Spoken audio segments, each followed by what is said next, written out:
Hi everyone, thanks for joining today's talk.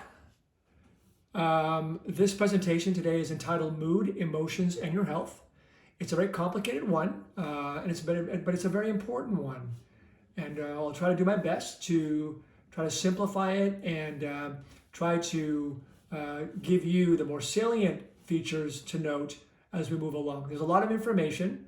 You will have the slides, and you will also have a recording here that you can review at your own leisure if you want to dive in a little bit more. The information discussed in this presentation are my opinions and do not represent the opinions and beliefs of Esplanade Organization. And the information discussed in this presentation are for educational purposes only and are not to be construed as medical advice or recommendations. So what I will present today is an introduction to emotional health. We'll talk about this notion of psychophysiology, sort of a new term. We'll go over the physiological response to emotional and psychological stress. We'll give you some practical applications to manage emotional health and then some specific natural management strategies. At the end, we'll give you a take-home message, and I'll provide some recommended references and resources at the end. Many of us at several points throughout our lives will experience some form of mood challenges transiently, whether it be anxiety, depression, bipolar, or any of all the above. Thankfully, for most of us, this ailment is transient and is often situational. However, there is a modest percentage of us who suffer from chronic anxiety and depression from a variety of reasons that plagues us for many years, if not for our whole life. Most of us probably consider mood disorders as annoyances that really have little impact on us other than the mood aspect. However, recent scientific evidence proves this notion to be furthest from the truth. The reality is that the emotional health has potentially a lot of physical impact, and we'll go over that here. So what is psychophysiology?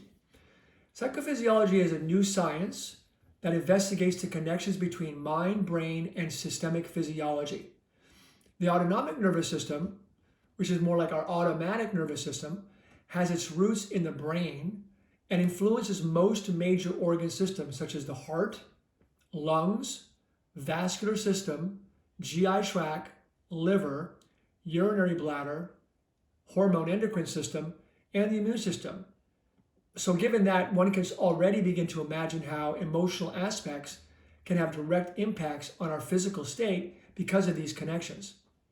There are two arms to the autonomic nervous system, the parasympathetic and the sympathetic.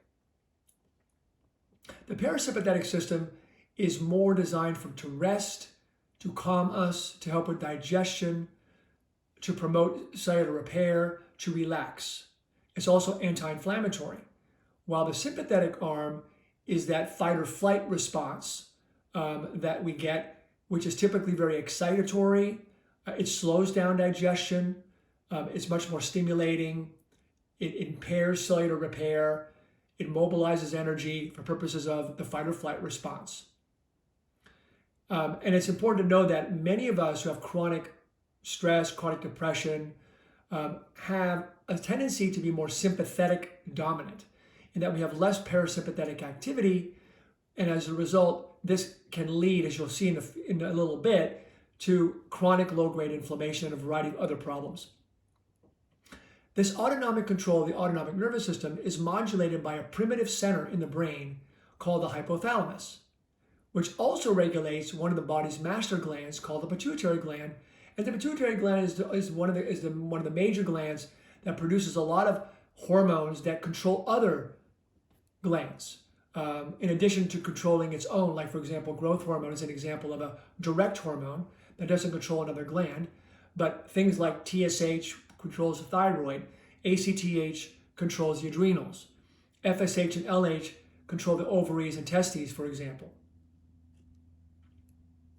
The pituitary gland, via this hypothalamic activation connection, secretes a variety of messaging hormones, as I already mentioned, that influence other glands such as the thyroid, ovaries, testes, and adrenal gland. Furthermore, the hypothalamic activation can influence the secretion of brainstem-mediated catecholamines, better known as norepinephrine. That's sort of your natural adrenaline. It also can influence secretion of other natural pain and stress-relieving neurotransmitters known as endorphins. And this is interesting because, when we get excited, or there's a lot of fear going on, or there's a lot of even a trauma going on, we'll secrete more. While we secrete catecholamines, there'll be an uptick in endorphins.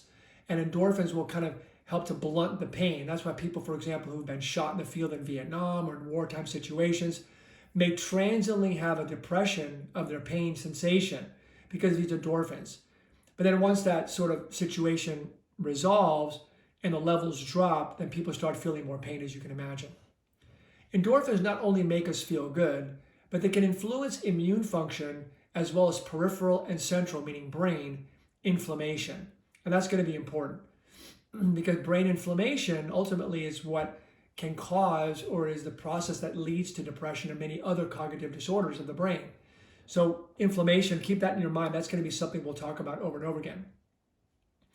The mind-body connection is appreciated when an emotional or psychological stimuli, whether it be a particular event that creates happiness, fear, anxiety, what have you, that originates from the emotional or limbic brain. And these structures are the cingulate gyrus, the amygdala, which is an important part of that circuit, and parts of the thalamus. It's got a little circuit there, deep in the brain. And that emotional or limbic brain influences alterations in the hypothalamic output because there's direct connections, which then leads to the above physiological effects of hormonal changes through the pituitary, and brainstem sort of influences through the production of catecholamines like norepinephrine and endorphins. So one now can understand the rationale behind the physical symptoms associated with mood change. There's a direct mind-body connection. This schematic gives you an idea of what can happen chronically in people with chronic stress via the mind-brain hormone link. So what we see here on the left, you see the amygdala. The amygdala is sort of in the medial temporal lobe, right next to the hippocampus, which is right next to it in the temporal lobe. The amygdala is that center that we talked about that really helps to consolidate or create emotional responses, whether it be fear, happiness, laughter, or what have you. The amygdala is there. But typically the amygdala will kick in a lot when there's a lot of like really danger signals or emotional danger signals, like fear, a lot of anxiety, what have you. The hippocampus is right around it, and again in the medial temporal lobe, and it's important in consolidation of short-term memory. So taking recent information, consolidating it, and then spreading it to the other parts of the brain into long-term memory. The amygdala and hippocampus connect really, really well. They interact. Because when you have an emotional event, for example, you need to create a sort of a memory connection to that emotional event. So if I had some sort of a trauma, I have to sort of say, well, if there was an abuse when I was younger, then the hippocampus will kind of put in that declarative memory to link. So there's an emotion that links to that response. So and we know that every time things we live on an everyday basis, we know that emotion is very much linked to memory. Like we go play pickleball, it kind of activates sort of happy signals. Or if we had a traumatic experience when we were younger, it activates fear or unhappy signals. Our wedding may be a happy signal. So those type of things have an emotional connection. It's important to realize that when we're very, very young, we probably by the age of 3, we can start to really encode like declarative memories, memory of events, but we can encode emotional memory much younger. So that's why people, for example, like children who have had traumatized when they're really, really young, maybe at the age of 1, they're put in a closet, they're abused or screamed at, may not specifically remember those particular events, but they have intrinsically in them fear that can occur at times, and they can't put it together. They can't understand why it happens. So sometimes when you have very, very young induced trauma, you will get a lot of emotional reactions, but you won't have a specific connection to a declarative memory to remember why it's occurring. What's interesting is that the amygdala, as you can see in this pathway, the hypothalamus produces the CRH or CRF, which is corticotropic releasing hormone, which triggers the pituitary gland to produce ACTH, which then stimulates adrenal glands to produce cortisol. And the cortisol feeds back to modulate that response, kind of like a thermostat. However, when there's a lot of cortisol secretion, a lot of stress going on, the cortisol will feed back into the hippocampus and will actually at high doses, high amounts, can chronically damage the hippocampus. There's two types of receptors that exist. There's the mineralocorticoid receptors, which are very sensitive to lower doses of cortisol, like the normal regular amounts that we need on a regular basis. And those are very supportive. Those actually support healthy brain function. They cause dendritic growth. They cause functionality that's proper. And that's good. However, when the cortisol levels tend to be high, then that will then start to activate the glucocorticoid receptors in the brain, like the hippocampus and the prefrontal area, which can be very damaging. And if you look at people with chronic stress who've had high cortisol, they do have on MRI hippocampal atrophy and prefrontal atrophy, which can cause behavioral changes and, of course, short-term memory issues. That's why we talk about people on chronic stress can't remember a lot of stuff. CRS, right? Well, furthermore, when the amygdala gets firing, it will further accentuate the cortisol response. It'll also activate the hippocampus. But if you have a lot of amygdala activation of the hippocampus via a neurotransmitter called glutamate, glutamate is great. It's important in learning. It's an important neurotransmitter. It's great. However, in excess, it causes toxicity and damage to the cells that it reaches. And that's why the amygdala at high firing capacities can damage the hippocampus over time, which further causes atrophy. Why is that important? Well, it's important because it can affect memory and cognition. But the hippocampus, as you might see, is a braking system on the cortisol pituitary, hypothalamic pituitary axis. So if the hippocampus is not braking that response, then the cortisol can be you can get a hyperstimulation or hypersecretion of cortisol that is seen, and that will further cause more damage. So the hippocampus serves as a braking system, kind of like a regulator of the thermostat, and if that's damaged, too much amygdala firing, not enough hippocampal function, you get too much cortisol secretion over time, which is what you see in chronic stress, and then over time that further perpetuates more problems.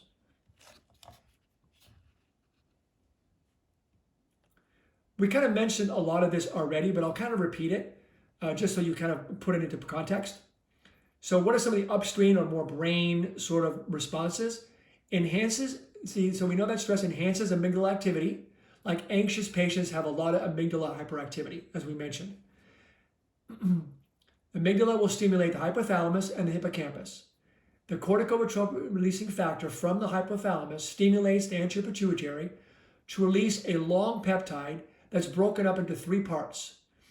The long peptide is called pro-opioid melanocortin, POMC, which is a long peptide that breaks down into three peptides, such as ACTH, which we talked about that, melanocyte-stimulating hormone for secreting melanin and darkness of your skin color, and beta endorphin for pain. So you can see how when we get more stress, we get more beta endorphins, at least acutely, and that can help blunt any pain response that we might see during a fear situation. Amygdala stimulation of the hypothalamus also leads to autonomic activation and thus central release of the norepinephrine that we mentioned earlier, as well as release of adrenaline in the adrenal medulla. In other words, the adrenal gland also has the potential to release epinephrine because there are also connections to the adrenal medulla. So we can get basically adrenaline release from the adrenals and noradrenaline release from the brain itself.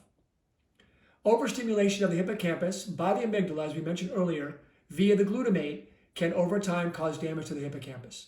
So I'm kind of repeating a bit of what I just mentioned schematically above. The ACTH that comes from the pituitary will stimulate the adrenals to produce cortisol, which in excess will negatively impact the hippocampal function and positively stimulates further amygdala firing. So again, too much cortisol damages hippocampus, further stimulates amygdala firing, and you get an imbalance. Beta endorphin release, in part from all this activity, helps to produce stress-induced pain suppression or analgesia and the freeze phenomena. However, endorphins can be depleted in chronic stress and thus impact overall immune health and inflammatory balance. We know that endorphins not only affect pain, but they can affect immune health and inflammatory balance. So again, this is another link to how the stress can affect the immune system, for example. There's also a lot of research looking into the endocannabinoid system, which is our natural internal marijuana system, if you will. We know that gets impacted substantially. The endocannabinoid system seems to be important, just kind of overall regulating our system. It regulates pain, it regulates inflammation in the peripheral system, it regulates inflammation in the brain, it regulates immune function, inflammatory balance, as I mentioned. So it's a master regulator. And it's also it's a master regulator for hormonal, emotional, cognitive, immune, and inflammatory balance. And I believe this gets very, very much disrupted in chronic stress, like anything else gets obstructed. So some of the treatment paradigms that are out there look to help to reestablish a higher or level or a more regulated level of endocannabinoids within a disrupted system. In the end, chronic stress, emotional or physical, but particularly in this case, emotional, can lead to enhanced amygdala activity and suppressed hippocampal function. And of course, this creates a much more hyperactive adrenal response. Eventually, this manifests into anxiety, depression, and cognitive dysfunction. What about some of the downstream responses?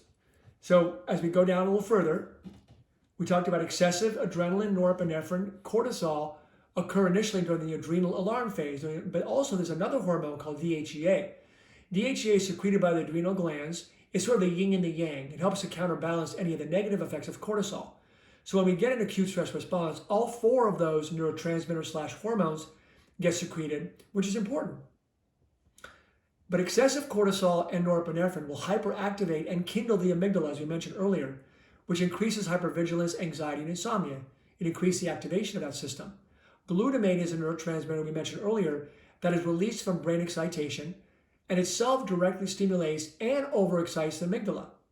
Even the hypothalamic hormone CRF, which stimulates HCTH from the pituitary, increases anxiety. So again, this is another way in which the system can be impacted. If the stress becomes chronic, the hypothalamic pituitary activity or the whole axis changes. Initially, as we mentioned, we get increased cortisol and DHEA. But then we get an increased cortisol and a drop in DHEA over time. And that's not a good thing because the DHEA, is, as we said, is protective. Not only does it protect against maybe blood sugar changes and bone changes and so forth from high cortisol, but it also protects the brain. So if you have lower DHEA, we're more vulnerable. And then eventually the system will shut down. The body does not like too much cortisol activation for too long. And there's a suppression of cortisol receptivity. And then you start seeing decreased cortisol and DHEA as a result of altered multi-level feedback receptor regulation changes. It's a protective mechanism. But it's also important to recognize that even when the cortisol levels are high, over time the cells become less responsive to cortisol, and there develops a glucocorticoid resistance.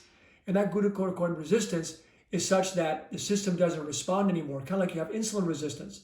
So even though the cells are seeing cortisol, it's like the doors are closed. They're not getting in, they're not doing their job. And cortisol, as we know, is a strong anti-inflammatory. So when cortisol starts to become more resistant, or the levels drop, or both, then you tend to see more inflammation as a result of this, not less inflammation. It becomes less of a functioning hormone. But again, over time, cortisol levels will generally drop, even if there's glucocorticoid resistance, just as a way of self-preservation. So again, as mentioned earlier, excessive cortisol secretion can cause damage to the hippocampus neurons and thus impact memory, processing, and mood, while DHEA is protective. This excessive hyperstimulation of the hippocampus initially leads to a hyperactive hypothalamic pituitary axis response, the stress response, due to loss of the hippocampal braking mechanism I mentioned earlier. Later, this is followed by compensatory HPA system shutdown for self-preservation, as I already mentioned, and this is one theory for the eventual development of so-called adrenal fatigue, which is better termed hypoadrenalism, in some patients with long-standing stress. Adrenal fatigue is not because the adrenals aren't working, it's because they're not basically either responding or they're not getting signals to respond.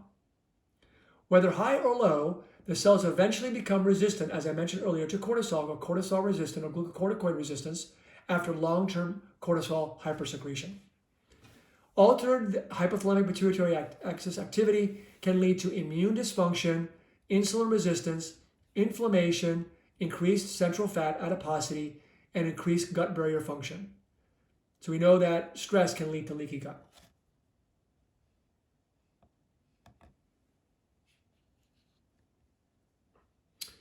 So what are some of the practical clinical applications? Studies show that stress, anxiety, actually, one more slide, I forgot, pardon me. What are some of the neurotransmitter consequences? Well, there are many neurotransmitters in the brain. The most prevalent one are GABA, which is the inhibitory neurotransmitter, and glutamate, which is an excitatory neurotransmitter. They're all very important, and they all serve a role. However, when we have depression and anxiety, changes in all these neurotransmitters will occur, which can further aggravate the process. Typically, we get lowered GABA. GABA is kind of our natural Valium. For women, like progesterone is a natural Valium, the hormone of in the menstrual cycle. So lowered GABA means less inhibition and more anxiety. Lowered serotonin. Serotonin is more of a modulatory hormone. People on SSRIs, for example, can feel very flattened because it modulates and balances the mood, but they tend to be more flat. But serotonin is an important hormone in helping to maintain more stability in the mood. Oftentimes, it can be increased norepinephrine, which creates a little bit more of an excitation, like an anxiety with the depression. Increased glutamate also can cause a lot of excitation, monkey mind, hyperthinking, excitation. Epinephrine can be variable because it comes from the adrenal glands. Depends on whether the adrenal gland is reduced in production or increased in production of its output. Dopamine, which is important in reward and initiative, it can be variable in its effects. It's pretty modulatory. And then endorphins can be lowered over time. So all these changes have an impact and can lead to anxiety, depression, apathy, more pain, for example, cognitive changes, and so forth. Excessive ACTH and the sympathetic activity that we mentioned earlier can affect blood pressure, heart function, and even immune function in more than one way. The direct way would be by way of norepinephrine and epinephrine. There actually are adrenaline-like receptors or beta-2 receptors on lymphocytes, which can impact innate immune function by influencing the production of interleukin-6 and TNF-alpha, which are inflammatory chemicals. So we know that sympathetic activity can dramatically increase inflammation. Whereas cortisol normally is anti-inflammatory, sympathetic activity is very inflammatory. Indirectly, you can see some changes by way of sympathetic activation of angiotensin release. That angiotensin gets released by the kidney, and sympathetic activation will release that hormone and it'll be activated. And the ACTH will release aldosterone, both of which can increase blood pressure and increase inflammation and cause more vascular damage, even insulin resistance. And we know that inflammation can further stimulate ACTH norepinephrine release, causing a vicious cycle. So the net effect of chronic stress, even though cortisol can be anti-inflammatory, over time they can develop glucocorticoid resistance, so you lose the benefit of cortisol. And then, of course, the sympathetic hyperactivation that occurs leads to inflammation. So the net effect is low-grade inflammation. And also that we know that stress can cause a leaky gut, and leaky gut can further enhance inflammation. So there are many, many ways in which inflammation gets upregulated during chronic stress. So excessive stress can deplete opioid production, which negatively impacts immune health and inflammatory balance. So a lot of things are happening here. So what are some of the practical clinical applications? Studies show that stress, anxiety, and depression lead to an increased production of catecholamines, which is norepinephrine and epinephrine, as well as certain hormones such as cortisol, aldosterone, and angiotensin, while DHEA can be decreased chronically. And DHEA, again, is a protective hormone. It's the yin and the yang of the cortisol DHEA concept. Stress via these above hormonal and neurotransmitter changes can also enhance gut permeability, like I mentioned. But what happens is that one of the hormones or messengers that gets released by the hypothalamus is called the corticotropic releasing factor, which leads to ACTH release from the pituitary gland. Well, CRF, when it gets into the circulation, in and of itself, will cause leaky gut, and it'll also increase the degranulation of mast cells. And mast cells are those cells that produce histamine. They're involved in allergies. So even though allergies trigger mast cell release of histamine, stress unrelated to allergies can have a direct effect on increasing mast cell release of histamine, which makes one feel like they're allergic. So people like, for example, are running around with allergy-like symptoms and they get allergy testing and they don't see anything that's causing it. In many cases, it could be because of this mechanism. through stress, through some inflammatory pathway that leads to more CRF, which then causes leaky gut, which in and of itself enhances mast cell degranulation, but also the direct effect on CRF, increasing mast cell degranulation, all of which can impact systemic health. Studies also reveal altered immune responses and increased inflammatory markers associated with heightened stress. And we now know that chronic depression and anxiety and emotional issues have at its core neuroinflammation. There are actual white cells in the brain called glial cells, which are upregulated and activated to produce inflammatory mediating chemicals, which cause damage to the cells. They produce free radicals, which causes excitatory damage to the cells. And you start seeing changes in cell function. You start seeing changes in ATP and mitochondrial function. And this is what you're seeing. So the brain on fire. The brain on fire is something that we talk about in Alzheimer's and Parkinson's and other conditions, but it's also seen, and it's a pivotal point associated with chronic depression and anxiety. Sustained high cortisol levels can result in depression, poor sleep, and altered cognitive function. It can even lead to atrophy or shrinkage of the short-term memory consolidating center, the hippocampus, as we mentioned before. DHEA is protective, so as that goes down, you lose that protective mechanism. Long-term stress leads to heightened sympathetic activity, which is inflammatory and disruptive, and suppressed parasympathetic activity, which is anti-inflammatory and reparative. And we do some of the techniques that we do to try to combat anxiety and depression is to work on balancing this parasympathetic-sympathetic ratio. We try to enhance parasympathetic activity, which is calming, anti-inflammatory, pro-digestive, pro-gut restoring, and trying to suppress or at least temper down the sympathetic activity, which is, anti-digestive, stimulating, excitatory, non-reparative. It's the opposite. And what's interesting is that during stress and depression and anxiety, when we have a sympathetic dominance, sympathetic system will slow down the gut, whereas parasympathetic increases gut movement, so bowel motility. Well, if bowel motility is slowed, bacteria can grow, and you can start getting bacterial overgrowth, such as small intestinal bacterial overgrowth or SIBO. You also get, as we said, gut barrier changes. So now what you see is you see a bloated, constipated, or at least bloated and irritable bowel patient who has a lot of systemic symptoms from inflammation.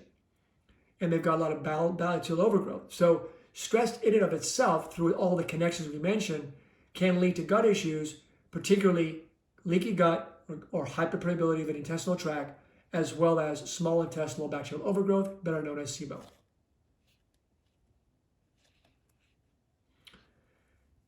Early changes of the hypothalamic pituitary adrenal axis system or dysregulation results in decreased DHEA production, as we mentioned earlier, in order to maintain high levels of cortisol.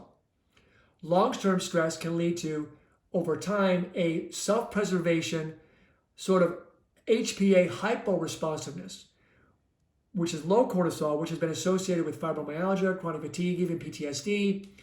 And this what you see is low cortisol and DHEA. Now, this is something that you see long-term.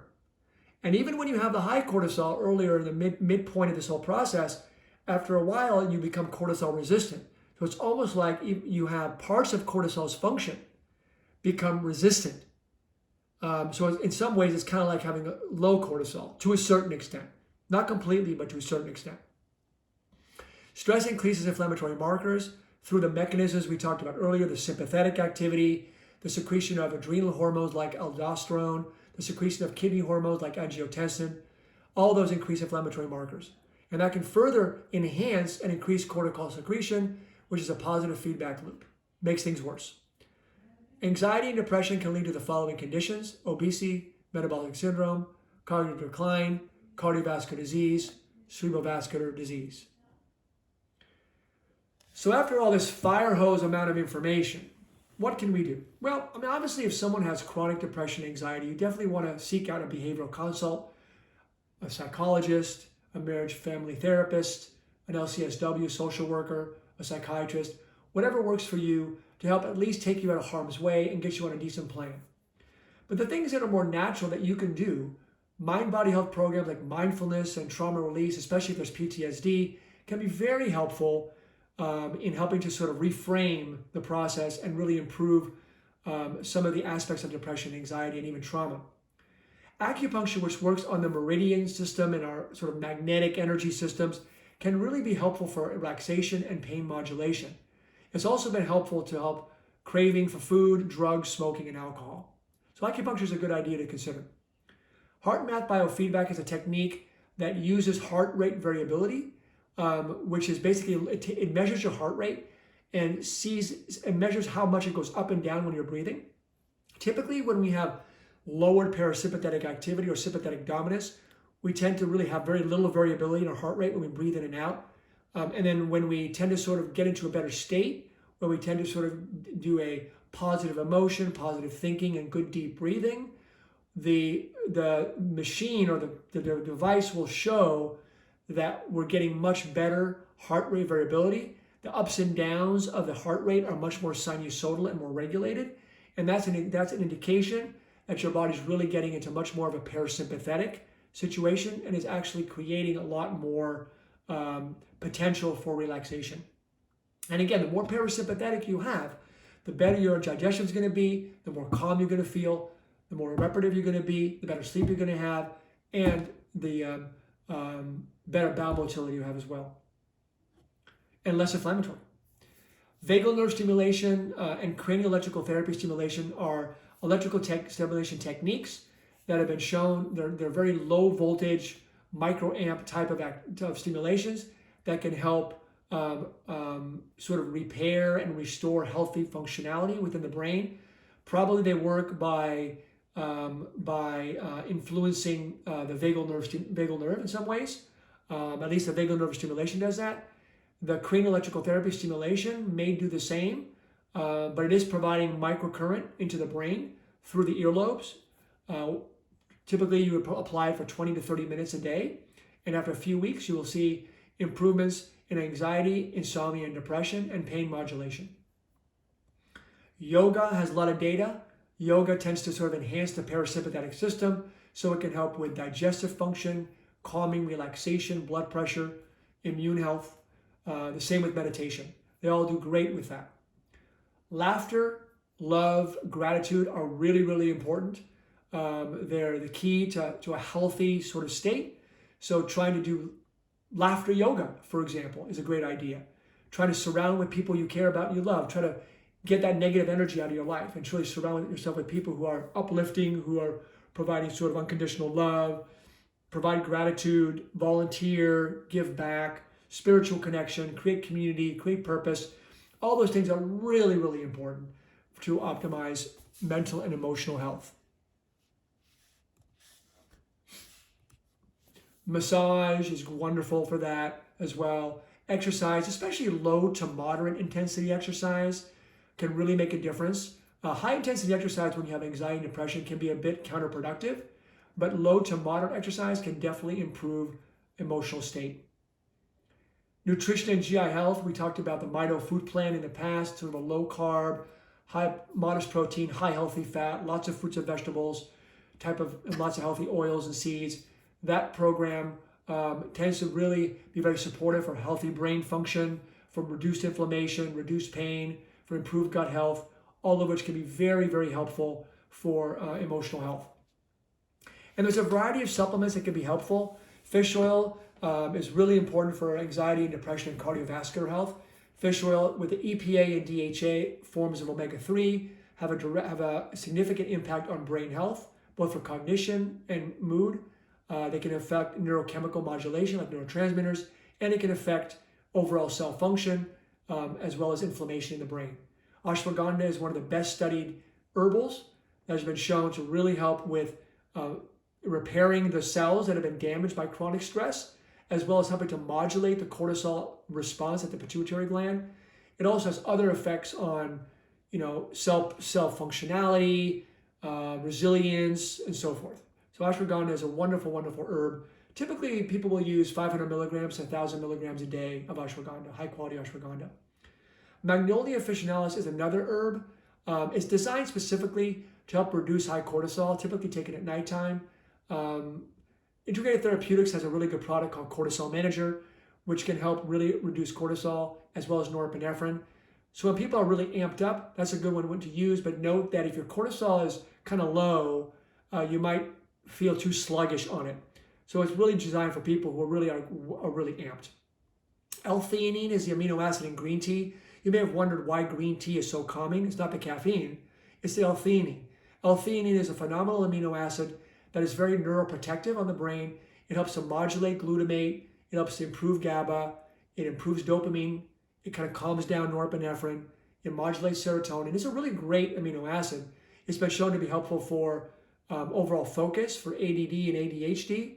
It's a great amino acid. I recommend it highly. Many people with ADHD will use as much as up to 200 to 600 milligrams twice a day. Most people will use 100 to 200 milligrams twice a day of L-theanine for just overall, emotional regulation. Magnesium is really great for the brain. It blocks some of those receptors for excessive glutamate activity. It calms the nervous system. Taurine is an amino acid that's very good for calming the nervous system. Together, they're great for anxiety. They're great for blood pressure. And taurine may actually be an anti-aging amino acid. It's mitochondrial protective. So I love magnesium taurine. B vitamins, specifically methylfolate, methylcobalamin, which is B12, pyridoxine, which is B6, even B2. They're all really good for improving the production of a wide variety of neurotransmitters, which can be depleted in depression and anxiety. But I'd be very careful about giving too much of these B vitamins, especially methyl B12 and methylfolate or general folate, to anxiety patients because it can ramp them up even more. So be cautious. But for depression, they're great. 5-HTP is a precursor to serotonin. Often taken at night, can be very helpful for mood and sleep.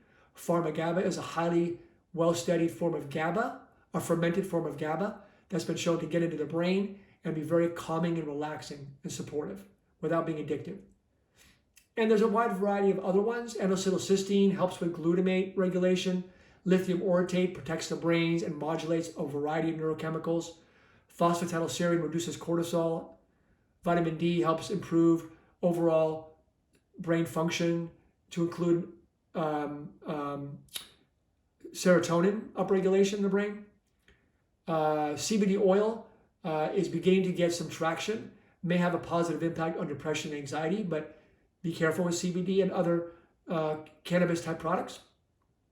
The one I really like is palmitoyl ethanolamide, PEA. It is a substance that we make in our body and is actually upregulating during times of pain and stress. It's an endogenous endocannabinoid-like substance. Very, very safe, helps reduce inflammation, modulates the immune response, and improves the overall levels of our natural endocannabinoids in our system. We use it for peripheral neuropathy pain, for sciatica pain, for carpal tunnel pain, for joint pain, and potentially even other cognitive and mood disorders as well. So I like that one. Typical dosing of a micronized form is probably anywhere from 300 milligrams a day to as much as 1,200 milligrams a day. Depending on the source, it could be 1 or 2 doses. And then, of course, hormonal balancing, estrogen, progesterone, testosterone, oxytocin, DHEA, pregnenolone, thyroid, etc. all need to be balanced, but to note that when cortisol is being thrown off, it will throw off all the other hormones. So start with the adrenal system. Start with the HPA axis first before you get into everything else. Even thyroid. Unless thyroid is globally low, then you want to make sure you don't, you don't necessarily just try to replace thyroid. If it's within normal range, don't replace it. If you fixed the adrenal issue and you've got a problem with T4 to T3 conversion and so forth and so on, then you can play with the thyroid. But I wouldn't touch it unless it's really abnormal. And I would keep those hormones, those secondary hormones, something to consider once the adrenal axis has been at least attended to. All right, so take-home message. It's important to realize that stress is one of the major silent killers. Just because we don't feel stressed does not mean that our bodies are not responding to stressful stimuli on an ongoing basis without our awareness. We do not have to have major depression or anxiety in order to experience their negative effects. Lower levels chronically can be equally dangerous. It is for this reason that we should all make an effort to provide balance in our lives by focusing on proper nutrition, restorative sleep, exercise, and mind-body health. These simple principles of good living will increase our chances of achieving better health, vitality, and possibly longevity. Thank you everyone for attending. I hope you enjoyed this presentation.